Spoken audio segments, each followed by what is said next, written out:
I just upgraded the vram since I have two motherboards.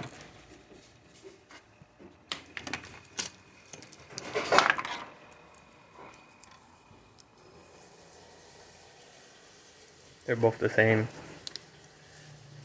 And this one doesn't have the vram right here.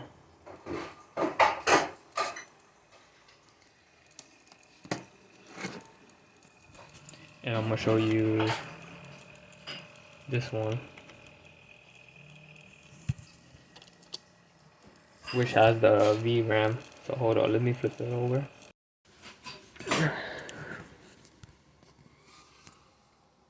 And this is the one I put the vram. I need to clean off the flux off there, because I just soldered some capacitors, some resistors on here.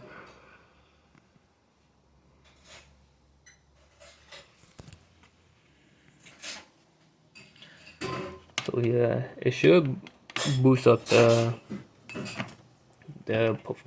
frame rate.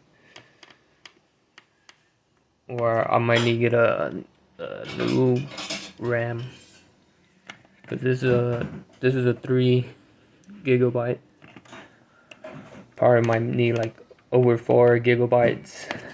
And then it transfers to the VRAM, something like that.